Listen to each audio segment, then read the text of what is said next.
Son las 8 horas con 43 minutos. Damos la bienvenida al ingeniero Jorge Luis Hidalgo, consultor eléctrico. Ingeniero Hidalgo, muy buenos días. Vamos a hablar de las posibilidades de que Ecuador no tenga apagones en este 2025 e inicios del 2026, pero hablemos sobre estos rumores que circularon ayer en medios de comunicación y en redes sociales, la renuncia de la ministra. Cuando el río suena, piedras trae. Se dice que hay con respecto a esta supuesta inestabilidad y a lo que sí es algo muy concreto, pues lo que habíamos informado es un extracto de un documento oficial enviado por trabajadores de SELEC, actos de corrupción que se pide sean investigados en el ministerio, en SELEC concretamente. Bienvenido. Buenos días, Gustavo, Rosana. Un abrazo importante a su valiosa audiencia. Y bueno, la verdad es que por el bien del sector y de la continuidad del trabajo que se está haciendo, yo creo que la ministra Manzano está haciendo un destacado esfuerzo, sin ser técnica, sin ser conocedora con expertise de este sector, pero creo que lo está haciendo muy bien. Creo que se puede hacer mejor, obviamente, pero entendemos que había esta posibilidad de que haya cambios. Entendemos que fue desmentido esto, y bueno, lo que queda es seguir apoyando, seguir trabajando, seguir desarrollando el sector, y nosotros estaremos siempre prestos a apoyar. Lamentablemente tuve acceso a esta carta de los trabajadores. Tendrán razones bastante sólidas para poner una carta tan fuerte, y serán ellos los que tengan que justificarlo, obviamente. Se escucha con más fuerza temas de Progen, de Austral, que no están conectados todavía. Deberían haber estado conectados en noviembre del año pasado. Vamos a cumplir un año y todavía están ahí. Sé que la Centro Sur se está obviamente incomodando porque por alguna razón se están manejando los contratos ahí, por ejemplo, de las barcazas. No la Centro Sur, sino el Egaustro, ¿se refiere usted? Perdón, el Egaustro, sí. Pero bueno, digamos, son las autoridades las competentes en aclarar esto, y son los denunciantes los que tienen que dar, digamos, tienen que profundizar hasta qué punto llegan sus denuncias, y sus análisis seguramente estarán muy bien fundamentados. Ahora, SELEC no, si bien dirige a las autoridades y a la ministra esta carta, en realidad el blanco al que apunta y pide que se investigue es el viceministro de Electricidad y Energía Renovable, Fabián Calero Freire, a quien hemos escuchado como un funcionario competente, pero no es la primera vez que está en el ojo de la tormenta en cuanto a acusaciones de corrupción en el sector. ¿Hay algo de concreto? Yo no soy la persona que puede, sin pruebas, digamos, tomar partido de esto. Esto tendrán que las autoridades y los denunciantes, ojalá ir hasta las últimas instancias, y de ser el caso, evidentemente, que actúe también los entes de control. Pero sí podría comentar de temas técnicos que nos parece... Sí, pero no cerremos simplemente el tema. Usted como experto, consultor, entiendo que también participante eventualmente en proyectos eléctricos en Ecuador, en proyectos energéticos en general.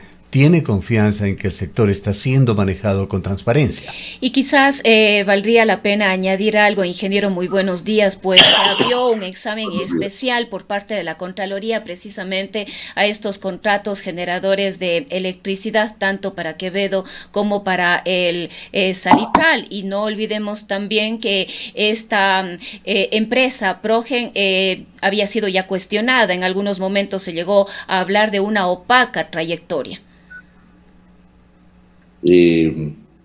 Absolutamente, pero insisto en esto, no es mi rol expresar temas que le competen a autoridades de control, criterios sobre si, o suspicacias sobre si será o no será, tendrán o no tendrán. Creo que mi rol es hablar de temas técnicos, y en ese sentido yo, por ejemplo, puedo hablar sobre una posición que me llamó mucho la atención del viceministro Calero, que por ejemplo habla de que, y habló en una conferencia donde fui invitado, de que hay que utilizar la infraestructura de Campo Amistad para importar gas. Es decir, revive unos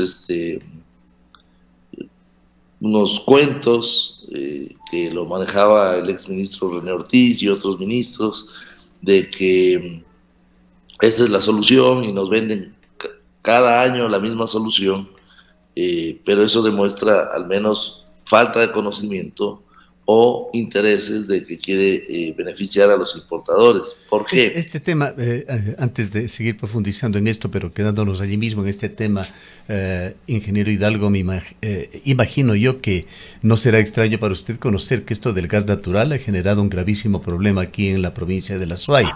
Estos proyectos de gas natural nacieron como iniciativa, y en esto nos consta, de empresarios cuencanos. Estuvo por allí la empresa Graiman, el grupo El Juri también, impulsando proyectos de gas natural, pero vino el estiaje del año pasado, el gobierno tomó acciones, y en esto usted tuvo una serie de observaciones y críticas en cuanto al manejo del gas natural.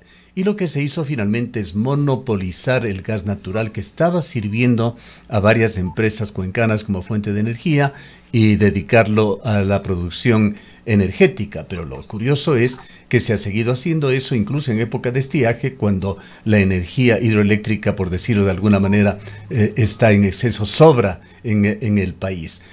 Coméntenos, siendo usted un experto en esta área, sobre la pertinencia o no de estas actuaciones del gobierno, que ha puesto en problemas muy serios por lo menos empresas de estos dos grupos de empresarios cuencanos que han sido afectados. Sí, la verdad es que eso es cierto. Empresarios cuencanos fueron los fundadores, promotores, desarrolladores del proyecto de gas natural. Yo quisiera nada más terminar lo que había comentado hace poco. Cuando el señor Calero promueve que se importe gas utilizando la infraestructura de Campo Amistad, sabe muy bien que hay más de 3 informes de Petroecuador que le dicen: no se puede topar la infraestructura de Campo Amistad porque es una infraestructura de producción. Entonces ahí llama la atención por qué insistir en algo que ya se analizó, que ya se paralizó en su momento, estos absurdos. No hay forma de que conviva la importación de gas con la infraestructura de producción nacional, pero cada año nos vienen y nos cuentan el mismo cuento. Vamos años en esto. A partir de ahí, Petroecuador ha demostrado con creces el potencial de Campo Amistad, el potencial de hacer workover, mantenimiento de pozos, levantar producción, y a partir de ahí, evidentemente, hacer nuevas perforaciones y todo esto. No se lo hace, no se lo hizo el año pasado, no se lo hizo el año anterior. Es decir, seguimos en época de lluvias pensando en energía nuclear y en otras novelerías, y cuando ya viene el estiaje nos sacan del sombrero del mago, nos sacan pues estos conejitos para que nosotros nos distraigamos a conversar de lo mismo y a hablar de lo mismo. Y a partir de ahí, sin decisiones, obviamente esto pone en riesgo la producción de gas y los diferentes actores que están en el mercado de gas. Primero, tenemos una termoeléctrica que es la Termogas Machala, que tiene insuficiencia de gas, es decir, requiere más gas para producir más electricidad. Entonces, al no haber tanto gas, no puede producir la capacidad que tiene disponible. Después tenemos una planta de licuefacción que cae a pedazos de Petroecuador, que ya lleva años, yo no sé si incluso no se la recibió, tiene problemas en Contraloría, se está hundiendo. Es una planta que a duras penas trabaja a la mitad de su capacidad. Y lamentablemente para los buenos industriales, los buenos empresarios, que tengo que reconocer que hay muy buenos empresarios en la ciudad de Cuenca, muy prolijos, de fuste, que han hecho industrias importantes, líderes en el mercado nacional, que además confían en el país y confiaron en este tema de gas. Digamos, de un rato a otro las autoridades dicen, ya no le puedo proveer de gas, ya no puede hacer licuefacción, y verá usted dónde se consigue gas. Y esto es terrible, porque al final son empresas que su flujo de movimiento de costos, digamos, de un mes a otro, puede variar de una forma espectacular, subiéndole 70% el costo de gas, que tienen que cambiarse de gas natural a GLP. Entonces, obviamente, estamos afectando ya seriamente a estas industrias, y al final del día todos perdemos, porque hay funcionarios como el señor Calero que nos venden una idea y una solución absolutamente inviable, y no han tenido la voluntad de sentarse la ministra con el gerente de Petroecuador, con el viceministro de Hidrocarburos, a tomar una decisión puntual de Campo Amistad para sacar adelante pues, procesos para levantar producción con inversión privada. Así es, efectivamente, ha habido una afección muy seria a las empresas de la ciudad de Cuenca, que han entrado en una crisis mayor tras haber soportado esa crisis que afectó a todos los ecuatorianos, que tuvo un impacto muy fuerte incluso en el PIB nacional y pérdidas del orden de unos 2.000 millones de dólares según informaciones del propio gobierno. Pero vamos más allá y hacia el próximo estiaje.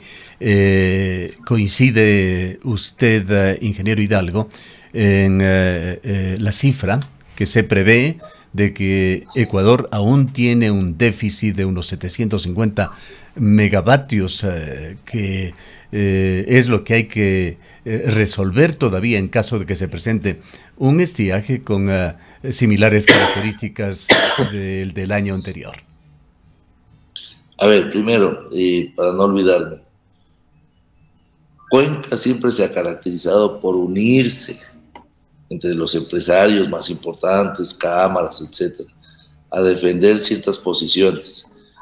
Yo no sé si ya se cansaron del tema de gas, pero realmente veo que todos estamos disparando para cualquier lado y no hay esa posición de unión para defender justamente estas alternativas energéticas que le hacen tanto bien al país, porque además es producción nacional. Entonces ahí evidentemente hago un llamado, digamos, a ciertos actores que traten de unirse, o que tratemos de unirnos para defender esa posición tan importante para el país. La segunda cuestión que quería mencionar es que hay que preguntarle a SENACE en qué dirección está yendo. Está yendo en una dirección de ampliar la información, de abrir la información, de que los ciudadanos tengan acceso enormemente amplio a la información, o está yendo en sentido de restricciones. Y la gente de SENACE sabe a qué me refiero. Y es importante apuntarlos con el dedo para saber exactamente en qué dirección están yendo y si esa dirección es la conveniente para el país o no. Es importante que algún rato Gustavo se les haga esta pregunta. Y después, a partir de ahí, se nace a inicios de este año, movió una cifra de que hay un déficit todavía de cerca de 400 megavatios, pero sin tomar en cuenta de que Colombia, ya en los tres últimos años, nos empieza a restringir la provisión de electricidad en meses como septiembre, octubre, noviembre. Y con esa restricción que nos hace Colombia, el déficit puede estar cercano a los 800 megavatios. Eso no quiere decir que tengamos apagones como el año pasado, pero digamos, los números son lo que son. Entonces, en ese sentido, sí hay lamentablemente riesgos de que haya apagones. Ahora, el que haya apagones o no, no necesariamente es lo único que se debe analizar, sino también a qué costo hemos evitado apagones, porque tenemos varios actores que están ganándose una fortuna de dinero a costa de nuestro empobrecimiento energético, que son importadores de electricidad colombianos, son los que nos venden a nosotros, que son privados, que incluso en época de lluvias, con abundantes caudales de agua y todo, nos han seguido vendiendo a precios absolutamente costosos. ¿Y Ecuador está obligado a comprarlo? ¿Perdón? Ecuador está obligado a comprar esa energía cuando no lo necesita precisamente ahora. El Ecuador no está obligado, necesita comprar esa energía, que es diferente. ¿Hay déficit todavía en esta época? ¿Perdón? ¿Hay déficit energético en esta época? Bueno, es que han salido de operación algunas hidroeléctricas para mantenimiento, todavía estamos en horas pico, la demanda sigue creciendo y la oferta no está a la altura de la demanda. ¿Tiene usted una estimación del déficit actual en esta época que aún ha sido de lluvias?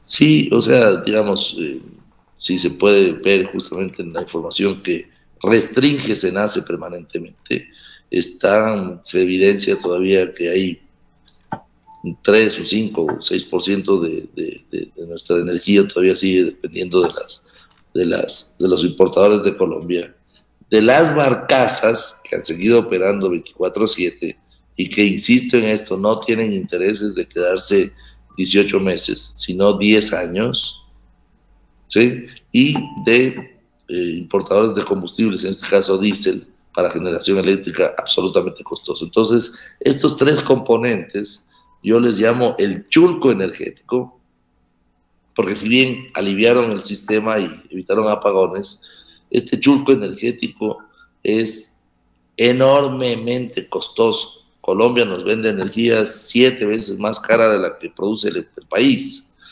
Entonces, nosotros tenemos que entrar en una lógica no solo de evitar apagones. Usted siempre en los diálogos que hemos tenido ha aportado con información bastante objetiva, en muchos casos información numérica, no hay nada más pragmático y claro que las cifras. No quisiera dejar sin una respuesta este tema de cuál es el déficit actual en esta época de energía eléctrica en Ecuador, que es lo que obliga a utilizar la energía de las barcazas o la energía de Colombia. Y también quisiera pedirle alguna precisión. ¿Qué gastos innecesarios, de qué dimensión estamos hablando, está haciendo Ecuador por ineficiencia en el manejo del control eléctrico actualmente? ¿Qué es lo que usted acaba de señalar? A ver, es muy fluctuante cuánta necesidad de energía, digamos, de este chulco energético hemos requerido, pero se puede hablar de una oscilación de entre el 2 al 5%. Y como le digo, esto es fluctuante porque hay momentos de más lluvias, menos lluvias, sale una hidroeléctrica, etcétera. Entonces, hemos podido sortear esto, ¿sí? Y en época de estiaje, según SENACE, tenemos un déficit ya calculado más o menos de 400 megavatios. Si sale Colombia de la ecuación, son otros 450 megavatios. Por eso es que calculamos que puede llegar a un déficit de 800 megavatios. Y esto, insisto, oscila porque de pronto llueve septiembre, de pronto todavía tenemos embalses robustos, son una variación de temas que hay que irlos analizando, pero a grosso modo se puede concluir que en meses fuertes como son octubre y noviembre, donde ya se espera que se haya consumido una cantidad importante del embalse de Masar, evidentemente estamos en una posición mucho más expuesta. A partir de ahí... Si hay estiaje con características similares, así no sean tan drásticas como las que sufrimos el año pasado, van a haber apagones en Ecuador. A ver, el estiaje siempre hay. Tenemos siempre 6 meses de lluvias y 6 meses de estiaje. Esto no es una sorpresa, esto se calcula, se entiende. Los que están y los que estamos, digamos, en el negocio, hacemos predicciones en base a eso, pero esto se sabe, digamos, desde siempre, incluso desde antes de construir las hidroeléctricas. El país no tiene un problema de estiaje, sino un problema de falta de nueva generación. Y al final del día, no critico esto, porque esto es lo que deberíamos haber hecho, lamentablemente, es ir a energía emergente para evitar apagones, pero esta energía emergente es costosa. Y yo esto le llamo el chulco energético, y al final del día, la estrategia debe ser, ¿no es cierto?, desde el momento que traigo a la ecuación al chulco, ¿cómo hago un plan para reducir esa dependencia del chulco, reducir riesgos de apagones y fortalecer la posición de Ecuador? Entonces, digamos, ya hemos insistido varias veces de esto, necesitamos un plan estratégico de seguridad energética nacional. Necesitamos más inversión en nueva generación ecuatoriana, privada, porque lamentablemente el Estado ecuatoriano no tiene los recursos suficientes para construir nueva generación. De pronto pueden hacer también algún esfuerzo ahí, pero el actor más predominante que se necesita en estos momentos es el actor privado. Y el actor privado ha acudido al llamado del presidente Noboa, confía en el gobierno, esto es bueno, confía en la ministra Manzano tiene una muy buena aceptación en el sector privado, realmente se ven ciertos resultados, se toman decisiones muy, muy positivas. Pero lamentablemente, cuando entra estos procesos ya a la burocracia pura y dura, hay una demora enorme en el proceso y hay demoras lamentablemente muy por encima de lo que se estila en esta clase de procesos. Entonces, un inversionista nacional más o menos entiende esto. Un inversionista internacional no entiende. Y para colmo de males en este cóctel perfecto del desastre, tiene actores como ONGs, y esto hay que advertirlo, y ojalá el Estado y el gobierno tomen cartas en el asunto, que manipulan a las poblaciones para tratar de bloquear el desarrollo de estos proyectos y que no se concrete. Entonces obviamente hay paralizaciones, las poblaciones dicen no. Los temas ambientales siempre serán un eje transversal en estos proyectos. Estamos hablando de energías renovables, no de minería, que además también debería estar la minería, pues si lo hace bien, pues bienvenida. Pero aquí estamos hablando incluso de energías renovables, donde en el mundo usted gana bonos de carbono y aplausos y la gente promueve que se desarrolle. Y estos son energías iguales que la solar, la eólica. Son plantas pequeñas de hidroelectricidad. Entonces, yo no sé quién las financia, pero están muy bien financiadas, pero sí sé quiénes ganan de esto. Entonces, cuando usted no sabe quién financia, apunte a quiénes ganan. ¿Sabe quiénes ganan? Importadores de electricidad de Colombia que están felices de mantener precios de chulco y venderle a Ecuador cada vez con una exposición más grande. Los dueños de barcazas que no quieren quedarse 18 meses, sino 10 años, y los importadores de diésel. Entonces, le estamos creando un incentivo perverso a que estos actores, muy bien financiados, podrían, porque no tengo la evidencia para demostrar, estar muy contentos de que existan estas ONGs y que no le permitan al país desarrollarse. Entonces, obviamente... Ingeniero Hidalgo, lamentablemente el tiempo se nos ha agotado, le dejamos en un minuto final para conclusiones. Hablando de buenas noticias, y creo que eso quisiera terminar esta entrevista con esto, la buena noticia es que lo más difícil para estos temas energéticos es encontrar el recurso. Todo lo demás se puede solucionar, que la transmisión, que la inversión, que la ONG, todo se puede solucionar. Lo que no se puede solucionar es el recurso, y este país es bendecido en recursos hídricos, solares, eólicos, gas natural, gas asociado, geotérmica, biomasa. Escoja lo que usted quiera y somos abundantes. Entonces, ¿qué nos falta? Mejorar la gestión de nuestros recursos y hacer que se impulse de manera más eficiente su aprovechamiento.